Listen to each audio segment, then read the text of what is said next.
Anda sedang menonton Kings. Setiap Sabtu, kami menceritakan kisah tentang bagaimana merek-merek besar menaklukkan dunia. Hari ini, kita akan melihat bagaimana Nike menjadi raja sepatu kets. Selamat datang di alux.com, tempat para miliarder masa depan datang untuk mendapatkan inspirasi. Halo, Aluxer. Senang sekali Anda hadir bersama kami hari ini saat kami mengupas tuntas bagaimana Nike, merek yang membuat Anda berpikir untuk melakukannya, menjadi raja sepatu kets. Dalam video ini, kita akan melihat bagaimana perusahaan itu berdiri, strategi yang mereka gunakan, perjuangan yang harus mereka atasi, dan jika Anda menonton sampai akhir, Anda akan mempelajari apa yang akan terjadi di masa depan untuk industri sepatu kets mewah dan pasar pakaian olahraga.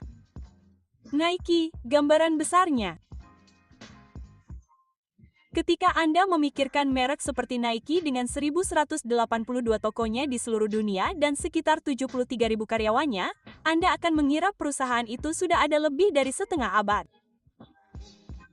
Hingga tahun lalu, Nike memegang gelar sebagai produsen alas kaki dan pakaian atletik terkemuka di dunia, dan merek tersebut bernilai 15,9 miliar dolar. Berkantor pusat di negara bagian pesisir Oregon, Nike sibuk mendominasi pasar dengan alas kaki, pakaian, peralatan olahraga, dan aksesori mereka. Meskipun mereka diluncurkan bertahun-tahun setelah merek pesaing seperti Puma atau Adidas awalnya. Seperti semua hal hebat, mereka biasanya dimulai sebagai sebuah ide. Phil Knight, yang saat itu masih mahasiswa, menulis tentang kemungkinan sepatu Jepang menggantikan sepatu Jerman yang populer saat itu. Terobsesi dengan ide ini, Phil Knight pergi ke Jepang dan menemukan sebuah toko sepatu milik perusahaan bernama Onitsuka Tiger. Terkesan dengan kualitas sepatu tersebut, ia mengajukan proposal kepada pemilik perusahaan dan menjadi distributor merek tersebut di Amerika Serikat dengan nama yang dapat Anda anggap sebagai nama pra-Nike Blue Ribbon Sports. Setelah menerima 12 pasang sepatu kets pertamanya, ia mulai menjualnya di setiap lintasan lari dari bagasi mobilnya. Menyadari bahwa metode ini tidak akan memberinya visibilitas dan pertumbuhan yang dibutuhkan untuk sebuah bisnis, ia meminta bantuan mantan pelatihnya di universitas, Bill Bowerman. Tuan Bowerman percaya pada sepatu tersebut dan bermitra dengan Phil Knight, yang secara resmi mendirikan Blue Ribbon Sports pada pertengahan tahun 1960-an.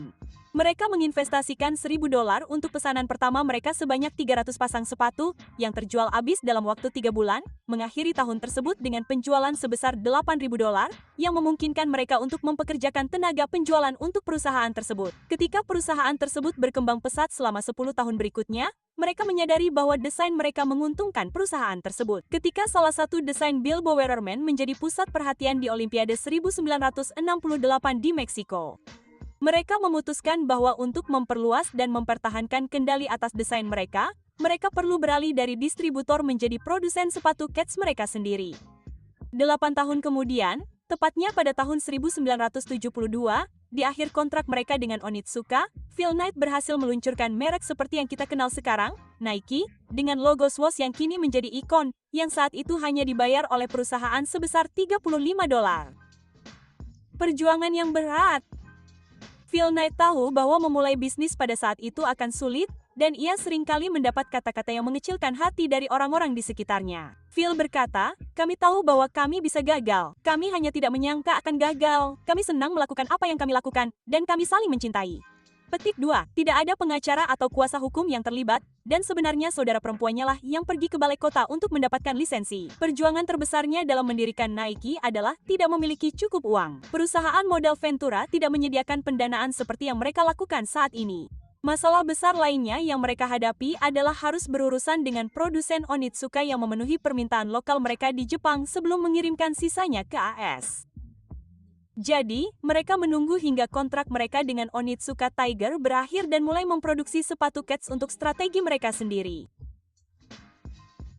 Dengan berakhirnya kontrak mereka dengan Onitsuka Tiger, Phil Knight bebas memiliki jaringan subkontraktor di seluruh Jepang untuk memproduksi sepatunya. Dengan kendali ini, langkah selanjutnya menjadi mudah. Dapatkan sebanyak mungkin orang di seluruh dunia untuk memakai sepatu kets tersebut. Nike mulai mensponsori tim atletik profesional dan perguruan tinggi untuk memakai merek tersebut bersama dengan beberapa atlet selebriti. Nike juga menunjukkan bahwa mereka memiliki visi dengan menjadi salah satu pengadopsi awal pemasaran melalui email dan internet, serta menggunakan teknologi untuk membuat kampanye multimedia guna menjangkau pelanggan mereka. Mereka berfokus pada olahraga dan latihan khusus yang terus berkembang. Orang-orang yang berpartisipasi dalam aktivitas tersebut mencari pakaian yang sesuai tidak hanya untuk berolahraga, tetapi juga sebagai pernyataan mode. Momen yang menentukan. Meskipun desain Bill Bowerman yang membawa mereka menjadi arus utama di Olimpiade, momen yang menentukan bagi Nike datang dengan keberhasilan kampanye Just Do It mereka. Kampanye tersebut menargetkan semua orang Amerika dan menggambarkan sepatu kets sebagai pernyataan mode. Melalui hubungan mereka dengan atlet profesional, sepatu tersebut menjadi simbol yang mewakili kesuksesan yang pada akhirnya mengangkat aspirasi pelanggan mereka untuk mencapai kehebatan dengan setiap pembelian.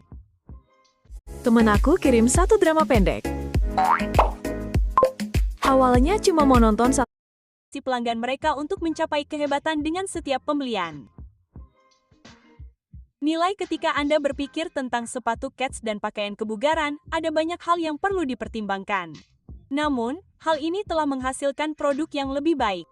Sejak awal, Bill Bowerman menanamkan budaya inovasi. Dan saat ini, itulah salah satu alasan Nike dianggap sebagai pemimpin, terutama dengan keberhasilan seperti bahan Flyknit mereka yang menghasilkan sepatu kets yang pada dasarnya pas seperti kaos kaki. Namun, berapa biaya inovasi tersebut dibandingkan dengan merek lain? Rata-rata, Nike menghabiskan $18 hingga $34 untuk memproduksi sepatu kets yang terjual lebih dari $100. Dibandingkan dengan merek seperti Adidas dan AS6 yang menghabiskan $24 hingga $76 untuk memproduksi yang juga terjual lebih dari $100. Saya akan mengatakan Nike telah menemukan keseimbangan antara pemasok bahan baku mereka dan menjaga biaya overhead tetap rendah untuk dapat memproduksi dan mengembangkan teknologi guna menciptakan sepatu kets berperforma tinggi. Karena pendekatan Nike sebagai sumber inspirasi, memberikan daya tarik global, mereka mampu memberikan kontribusi yang luar biasa untuk berbagai hal.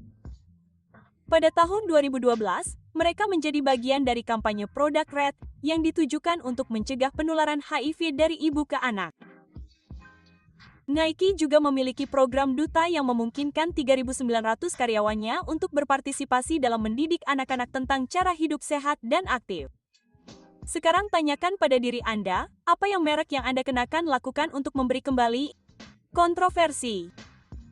Dengan sebagian besar pabrik Nike berlokasi di negara-negara seperti China, Vietnam, Kamboja, dan Pakistan, tidak lama kemudian mereka menjadi sorotan karena kondisi kerja di wilayah tersebut. Selama tahun 1990-an, Nike dikritik karena mengontrak pabrik-pabrik yang mengeksploitasi tenaga kerja dan menggunakan pekerja anak. Kondisi tersebut menarik perhatian beberapa kelompok yang memulai kampanye menentang mereka. Kelompok-kelompok seperti kelompok anti-globalisasi dan United Students Against Sweatshops. Baru-baru ini, hanya 14 bulan yang lalu, Nike kembali menjadi sorotan. Dengan dirilisnya Paradise Papers, jangan disamakan dengan Panama Papers, Nike disebut-sebut sebagai salah satu perusahaan yang menggunakan perusahaan lepas pantai untuk menghindari pajak. Nike tampaknya memanipulasi laba setelah pajak mereka melalui anak perusahaan di Bermuda. Dan Aluxer, jika Anda ingin mempelajari lebih lanjut tentang negara-negara yang dianggap sebagai surga pajak, lihat video kami, 10 negara teratas dengan pajak penghasilan nol dengan mengeklik di sudut kanan atas.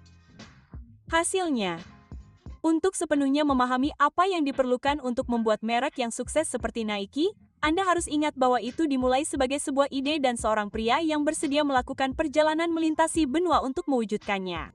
Nike telah tumbuh karena beberapa elemen utama. Dimulai dengan pencitraan mereknya, logonya sederhana dan mudah diingat. Dipasangkan dengan pemasaran motivasi mereka, itu menjadi simbol kesuksesan dan pencapaian. Nike yang merekrut Jordan mengubah segalanya dalam dunia pemasaran olahraga. Dari awal hingga hanya 2 tahun yang lalu, Nike telah menghasilkan lebih dari $3,1 miliar pendapatan. Nike menyadari bahwa itu lebih dari sekadar membuat atlet berbicara tentang merek tersebut. Itu menjadi apa yang dilihat konsumen sebagai representasinya. Dengan Nike Air Jordans, konsumen percaya bahwa mereka bisa menjadi seperti Mike dan melampaui batasan seperti ikon Jumpman itu sendiri. Keberhasilan Nike dengan sponsor seperti itu menjadi faktor utama dalam cara merek tersebut memposisikan dirinya. Mereka telah mensponsori atlet seperti Rafael Nadal, Serena Williams, dan Colin Kaepernick.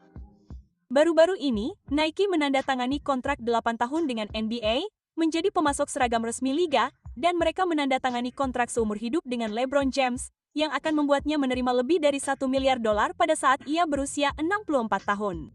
Jelas, Nike telah menemukan Michael Jordan berikutnya. Dan sebagai fakta yang menarik, dikatakan bahwa percakapan antara LeBron James dan salah satu pendiri Nike, Phil Knight, yang meyakinkan mereka untuk menjalankan kampanye iklan Kaepernick setelah kontroversi berlutut.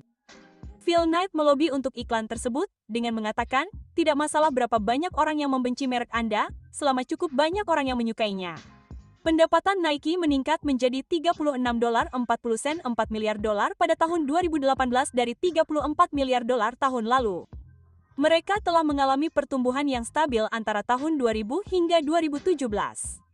Menjadi pemimpin di bidang alas kaki dan pakaian, tidak perlu diragukan lagi bahwa Nike, meskipun tidak dianggap sebagai merek mewah, juga menempati posisi di antara mereka. Selain itu, Nike berkolaborasi dengan Virgil Abloh dari LVMH dan merilis 7 model Off-White dan Nike dengan banderol harga setinggi $1.000. Label fashion lain yang memutuskan untuk melakukannya adalah KDA Gasol, merek yang biasanya tidak dikaitkan dengan kolaborasi, bermitra dengan Nike untuk merilis CDG Nike Air Max 180S. Beberapa orang menanggapinya dengan skeptis dan memperkirakan sepatu itu akan gagal, tetapi dalam gaya dan warna yang sebenarnya, kolaborasi itu sukses. Nike juga telah melihat bagian yang adil dari duduk di meja anak laki-laki besar, mengakuisisi beberapa perusahaan pakaian lain selama bertahun-tahun, memiliki Umbro dan perusahaan sepatu kelas atas Cole Haan. Nike telah menjual perusahaan-perusahaan itu dan saat ini memiliki 2 anak perusahaan, Converse Inc. dan Hurley International. Salah satu hal utama yang menjadi andalan Nike adalah investasi mereka pada merek Air Jordan yang diproduksi secara eksklusif untuk Michael Jordan pada tahun 1980-an. Nike tidak agresif dalam membeli merek, tetapi mereka berinvestasi pada perusahaan yang mendukung pertumbuhan mereka. Jika Anda pernah menggunakan salah satu alat kustomisasi Nike di toko atau daring, itu mungkin hasil karya Invertex, perusahaan yang diakuisisi Nike pada bulan April tahun 2018. Perusahaan ini memanfaatkan pemindaian 3D untuk memberikan pengalaman pengguna e-niaga tertentu kepada pelanggannya dan menciptakan lini produk kustomisasi massal. Penutup. Dengan pertumbuhan industri yang stabil, tidak heran jika miliarder Bill Amann membeli sejumlah besar saham perusahaan tersebut hingga mencapai 365 juta. Selama 3 tahun terakhir, Nike mempertahankan kehadiran mereknya yang kuat dan telah memantapkan diri sebagai pemimpin pemasaran. Nah, Aluxer, apa pendapat Anda tentang Nike? Apakah Anda lebih menyukai Nike daripada pesaing mereka Adidas, Puma, atau Reebok? Atau apakah Anda sangat menyukainya? Dan tentu saja, agar tetap bersama kami hingga akhir, kami punya satu fakta lagi untuk Anda. Awalnya, Phil Knight ingin menamai mereknya Dimension 6. Apakah menurut Anda merek tersebut akan meraih kesuksesan yang sama dengan nama itu? Kami tidak yakin. Terima kasih telah meluangkan waktu bersama kami, Aluxer.